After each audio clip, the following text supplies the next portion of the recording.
And this happens in industries too, like my own industry. There was a union presentation night for the media on Friday night, and this was apparently the cartoon of the year. The Prime Minister with 2 buckets and bushfires, thoughts and prayers. Climate science in the back. This was done in January. What, there was no better cartoon, but of course they agree with the argument, not the way you did the argument or the craft. So they hand out the trophies. And when you hand out the trophies, you send a message to everyone in an industry to do the right thing or you're out.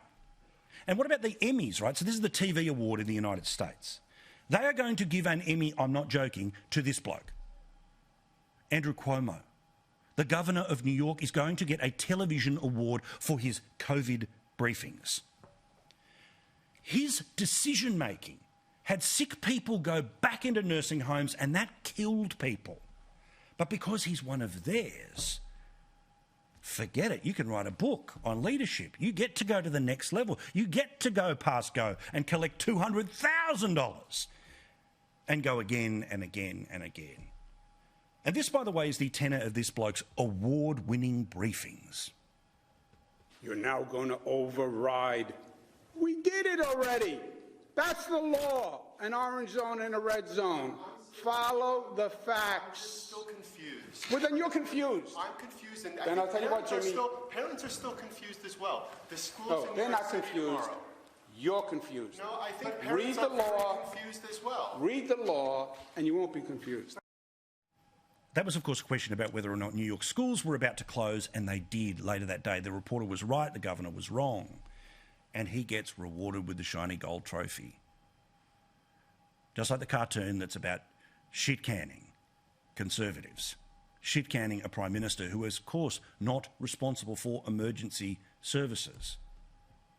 The universities, they get to decide who gets to the front of the bus and who doesn't. This is how the left control the institutions. When they control the prizes, they control the policing of those institutions. It's why they hate dissent. It's why they hate us. It's why they hate you. Because you know the difference. You know that when there's a burning building, it is not a mostly peaceful protest. And they even run the parties, the social scene. Apparently, and this was a weird piece today in the Weekend Australian, which was that supposedly the women of the Trump family are now pariahs.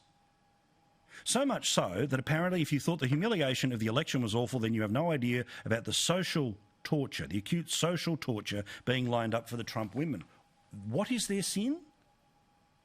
Liz Storer, this is something worth talking about, right? Because we often talk about the left's control of the institutions and people think that it's a fever dream. This is me just trying to show how it actually works, right? Which is you don't get to rejoin polite society unless you disavow what you used to believe, and then still will probably keep you on the outside. You don't get to win an award which officially says you are good at your job unless it toes all of the lines. Supposedly the best cartoon in the entire country was done in January. I don't know what the other nominees were, but it's not a particularly great cartoon. It's just the politics of that cartoon is what got the prize.